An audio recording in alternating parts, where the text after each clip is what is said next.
So when it comes to running your business at maximum efficiency, one of the best things you can do is outsource. Whether it's outsourcing something you don't like or outsourcing something you're not good at, it could be a variety of things, but it's something that can be super helpful when it comes to making sure that you are running at max capacity. We're going to unpack all that today on Full-Time Hustle.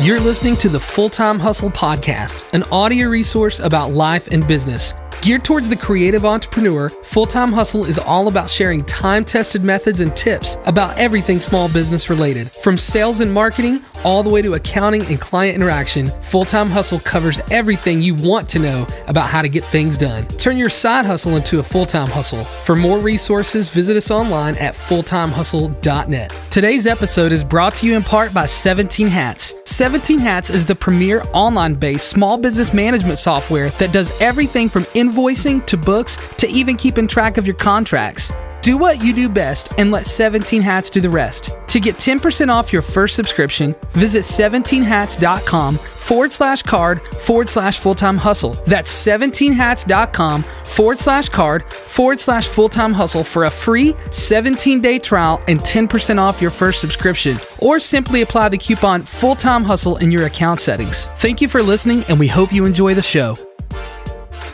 What is up, Full-Time Hustle listeners? Welcome to another episode. This is Josh Fowler. And I'm Susan Fowler. And we're super excited to be talking to you today about outsourcing. Yes. Yeah. And what is outsourcing?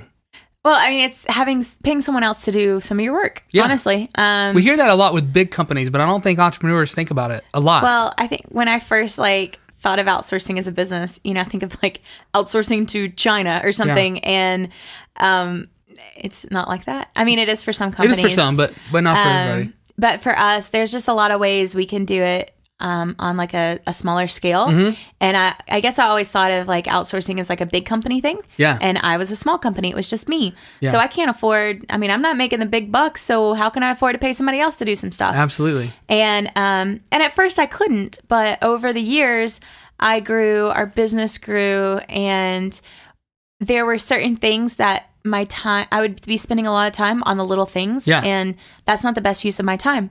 Yeah. So I have started outsourcing some things over the past couple of years. I actually outsourced something major this week. Huge. What was that?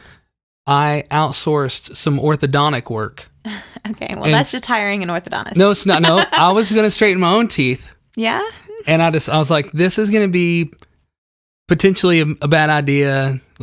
Because I had a disaster. I had a plan just with pliers and stuff. Yeah. And so I outsourced, and now I'm wearing Invisalign.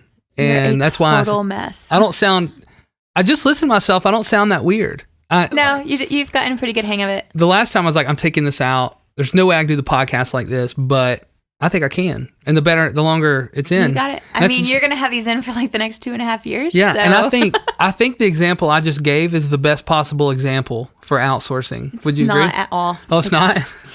Terrible. Okay. All right.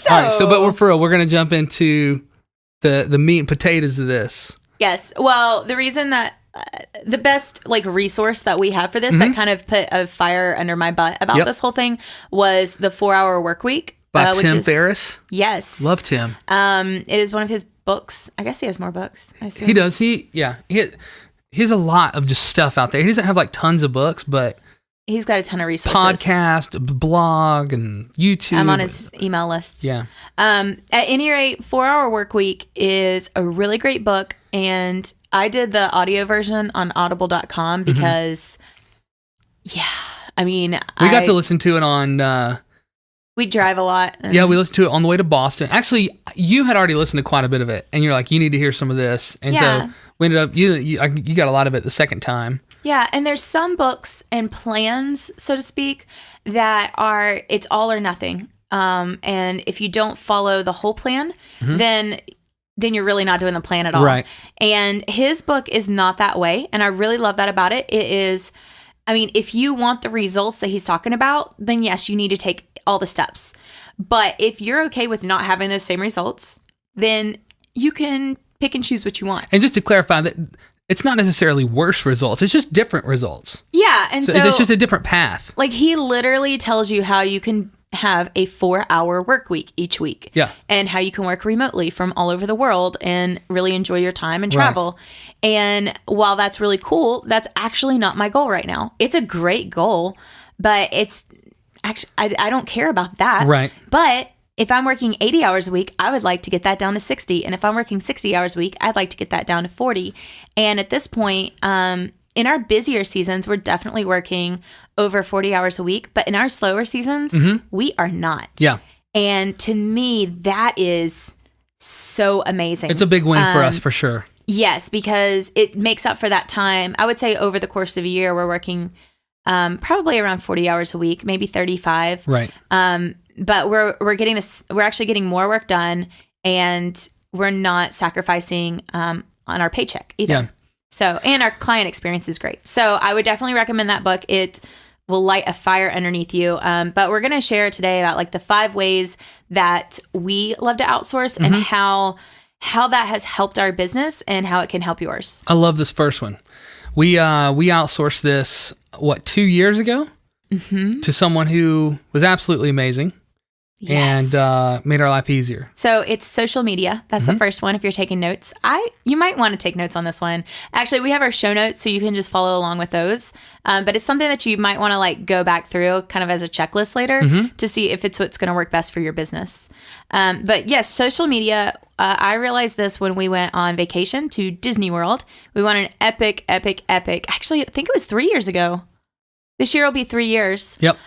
So I guess 2.5. Anyway, I tried to get ahead of social media and plan it out ahead of time, and so we could enjoy our Disney vacation. But there were certain things that I still needed to do while we were on vacation. And when we were done with that vacation, we were on our way back home, and I saw one of my friends had posted that her friend had just started this social media business. It's a business, but like it's she more will than post that. on social media for you. And so I was like, yes. So on the 12-hour drive home, I got in contact with her. I did a phone consult with her, and I was like, yes, I had a great feeling about it. And her name is Misty Pruitt. Her business is Misty Saves the Day. And I think that's her website. Very aptly named. Yes, MistySavesTheDay.com. And it was so revolutionary. For the past 2.5 years, I have not had to worry about Facebook. If there is something that I need to pay attention to, if a client messages me or something like that, Misty will let me know. And if there was anything that was off or needed to be changed, all I had to do was say, hey, Misty, can you change this? And she's like, yep. It was never... The great thing about her, and we can link to her business, but the great thing about what she does and how she does it is I feel like she was inside our brains. And I feel like that's an important piece of this, is that whatever company that you use or person or whoever it is that you're using using for social media, they really need to understand who you are and what your DNA is and what your values are and what the most important things to communicate for your organization. Yes. So the worst thing you can have is somebody going rogue and just doing their own thing. Exactly. And she handles this for lots of different businesses, and she does each of them differently. And so for me, she really spoke in my own voice. There was a very smooth transition.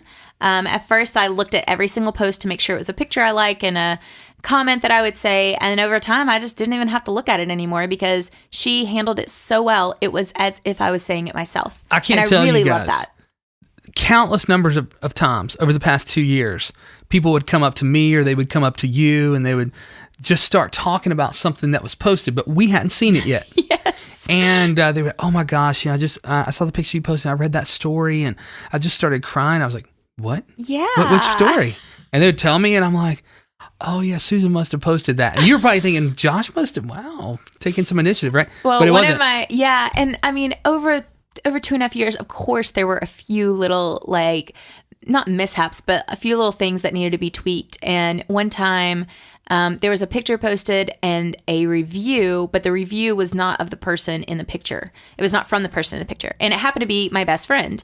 And so she called me and she's like, hey, so weird. You put a different picture with my review. And I was like, what are you talking about? And she's like, what do you mean? You just posted it 5 minutes ago. And it was my best friend, and she knows me very well. And she had no idea that somebody else had posted that all together. And that to me was such a win. Like, and all I had to do was be like, hey, Misty, the picture's wrong. And she's like, oh, and she fixed it right away. It was no big deal. And insane.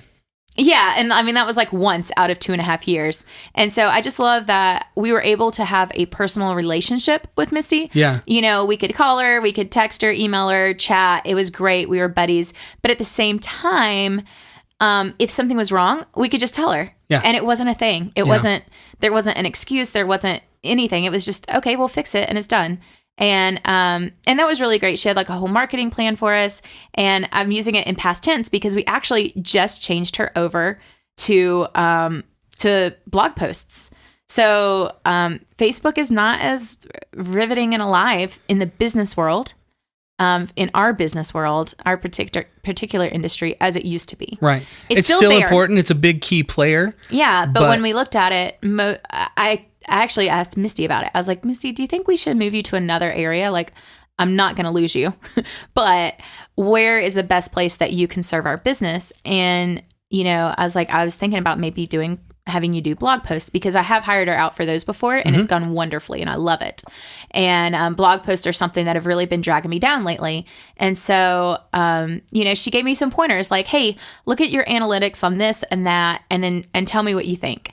And when I did that, I was like, my mind was blown. Yeah. It hadn't occurred to me to look at those things. Like, how are people reaching our website? They were finding us on Google. Yeah. Everybody's finding us on Google these days, which is great. We've worked really hard to make sure that happens. But I'm like, yeah, a blog post would perfectly go in sync with that. Right. So let's talk about another thing. Let's talk about tax prep. Oh, I love numbers. I thought I loved taxes. I originally wanted to be a CPA. That was one of the things I thought about doing in college. I know. So funny, right? I thought I loved numbers. I have something like that too, but go ahead. Yeah. Like, but at any rate, over the years, we had a lot of trouble sometimes finding a good tax person. Yeah. Communication seemed like it was always a big deal. Like, I know we bounced around between 2 or 3 different people, and there was either no communication or a big lack of follow-up, or just stuff that we couldn't understand, that wasn't explained in a way that was clear and concise. Exactly. And it didn't help that we moved every year to different states. There was one I believe it was in Atlanta, that it took us forever to get our taxes, our information that we had given this person back, because they never filed our taxes. Like, they just straight up never filed them, and they never completed them to file them. And it took us like a year to get them back, and we're filing extensions, and it was a mess. Yeah. And I was like, this is not okay. Like, we can't just file extensions forever. We have to file our taxes. And we always have, you know, a bunch of 1099s and this and that. And so finding a really good CPA or anyone to do our taxes was a big deal to us. It wasn't as expensive as I thought it would be. It really wasn't. Like, it can be, but the fee value is worth every penny. It really is. The value is there. There was one year where I had some sticker shock, and I was like, oh. And we ended up looking around. I asked other people in my industry who they use, and they recommended somebody, and it was about half the price that I had been quoted before. And he came with a lot of really great reviews. And actually, we've been using him for, I guess, 5 years now. And yeah, I mean, I recommend him to everybody. That's awesome. Do you want to throw his link out there? Sure. I'll put the link in the show notes. Awesome. His name is John Gray, and he's great. And he's a fantastic guy to talk to. He's in Norfolk. So if you're local to us, yeah, he's really great.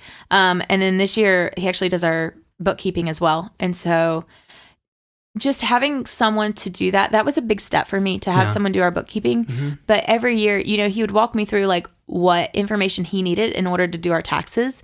And it was like, I was spending days compiling all this information that I had been working on all year, but I would always miss something. I was always doing something wrong and having to go back and fix it and this and that. And it's like, you know, this is worth the money, because I'm spending a lot of time doing a job that, you know, a larger business would have one individual to work on all the bookkeeping. Right. And this is a point where we can outsource that. So at first we just outsourced doing the taxes, like the filing the taxes and stuff. And now we have all of it outsourced.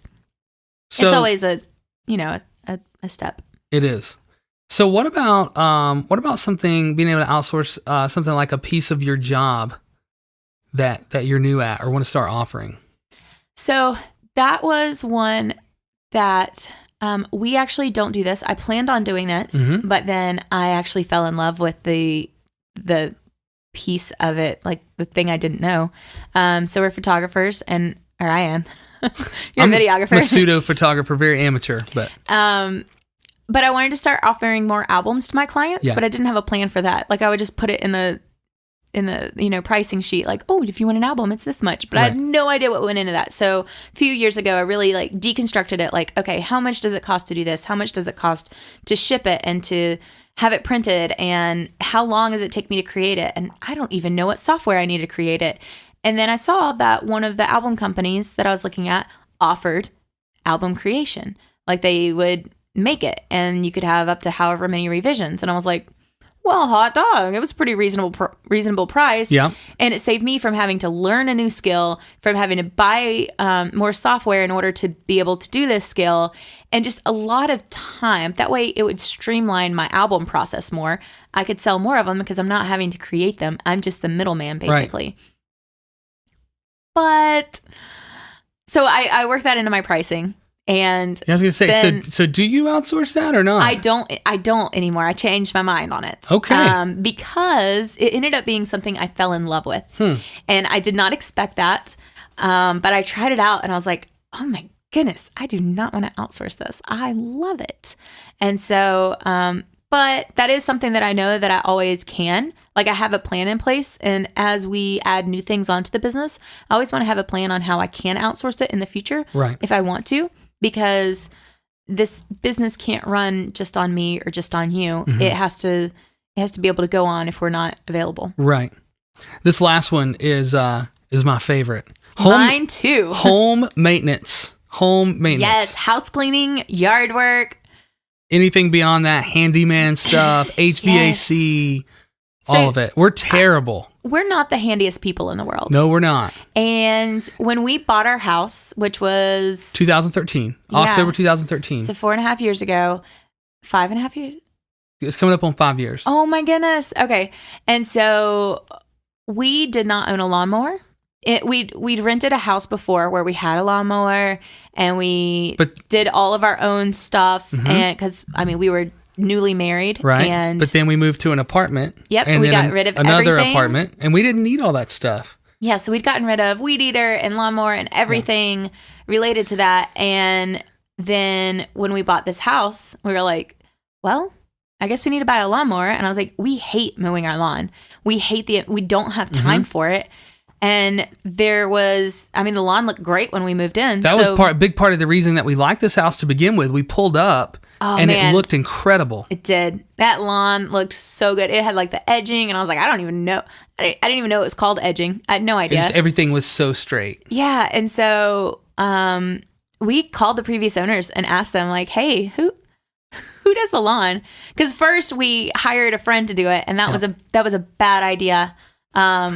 It wasn't a friend who owned a lawn business. I was going to say, in that scenario, it was a bad idea. Friend who I think maybe like borrowed a lawnmower or something. Anyway, we realized that was definitely not for us. And it was fine, but it was a temporary solution. Right. And so we found the guy who had been doing the lawn work at the house before we bought it, and we hired him. And we just made that a part of our monthly budget. And we realized that I think it was going to take us 3 years to break even on buying our own equipment versus having him do it. But that's breaking even just on buying equipment. That does not include our time, fuel, time, and then repairs. And we hate doing all of that. And I was like, 3 years? That's a long time to break even, not including the time. And so for me, I was like, no, this is what we're doing. Like, we don't have cable. We don't go out to eat very much. We don't have car payments. But we do have someone that mows our lawn. Yes, we do. Does the edging and all that. And then just this year, we hired a house cleaner. And that is revolutionary. That is a game changer. I think I just pronounced a word wrong. You're a revolutionary. Revolutionary.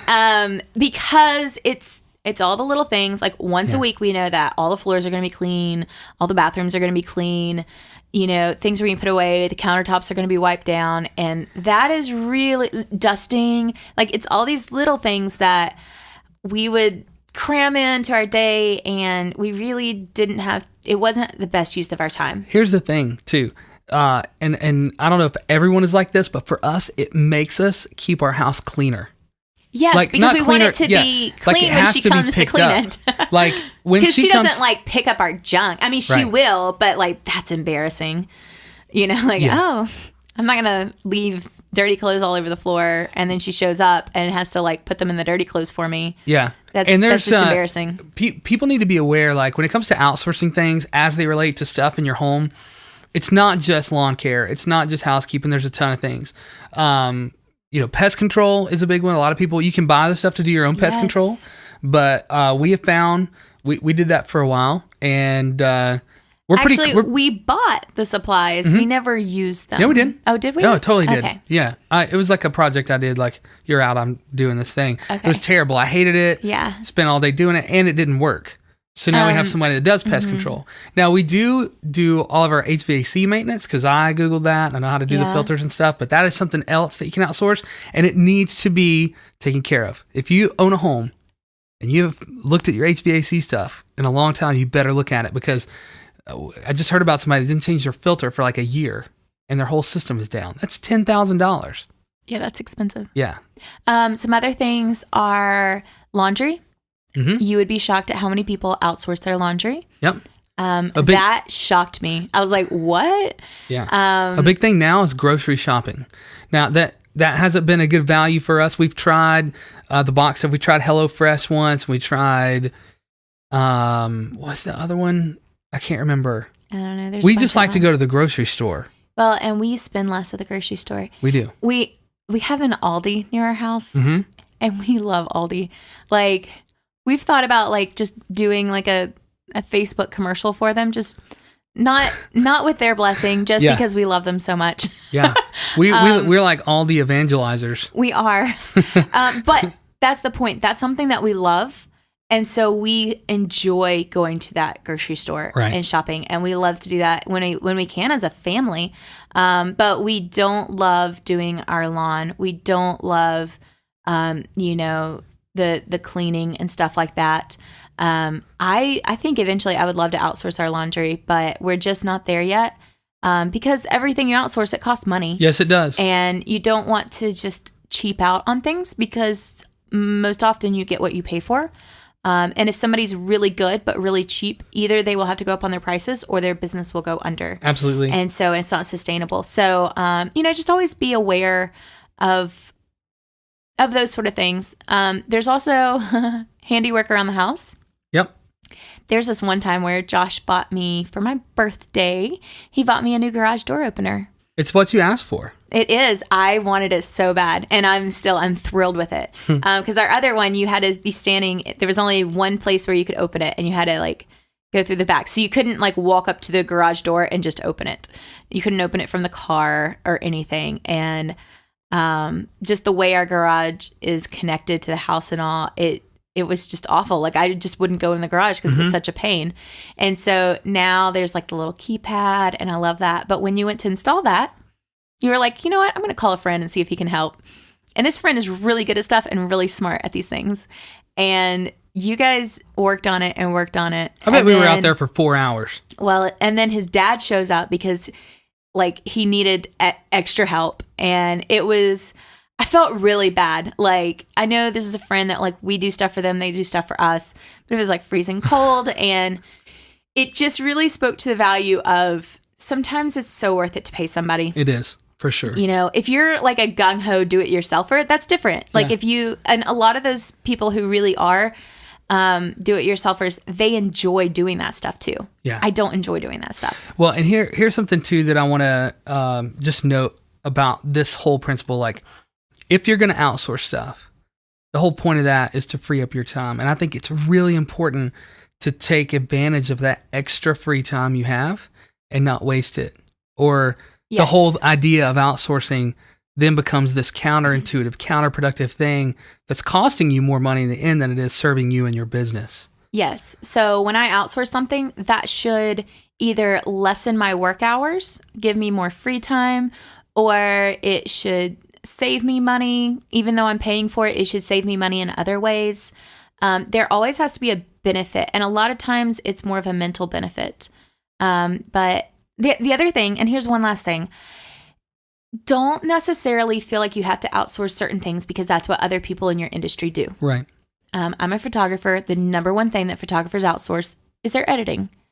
I was going to say, do you outsource your editing? Most of the time, no. I have. There are certain edits that if somebody asks for this, I outsource it every single time. And there are some events that I will outsource the editing on, especially if it's like the middle of busy season and it's going to take me a month or two to edit something, then I outsource that because I can't make my clients wait for so long on something. It's not their fault that it's busy season. And so, I do have a quality person that I can outsource to that makes my photos look exactly like mine. But the thing is, I love editing. And so while I can outsource it, most of the time I don't, just because I find joy in that. So I'm outsourcing the things that I don't find joy in, and I'm keeping the things that I do find joy. And that's where we're at with outsourcing right now. Eventually, we'll have to outsource things even that we do enjoy, just because you can't do everything. Right. You can't do everything. Well, listen, this has been awesome. Thanks, Susan. This was really, really, really great content. We hope that you're enjoying this. Today, I just want to mention this particular episode. We did this because someone asked for it. And we love having feedback like that. So if there's something that, a problem or a challenge that you have, or something you're curious about, or just a subject that you would like to hear more on, let us know. You can shoot us an email. I'm Josh at FowlerStudios.net. Susan is, of course, Susan at FowlerStudios.net. And we would love to record an episode with something that you are excited about. So thanks for joining us today on Full Time Hustle, and we will see you next time. Full Time Hustle is a Fowler Studios production. It's produced and written by Josh and Susan Fowler with help from Joellen Anklam. Our theme music is composed by Valdi Sabev and can be licensed among many other great song titles at soundstripe.com.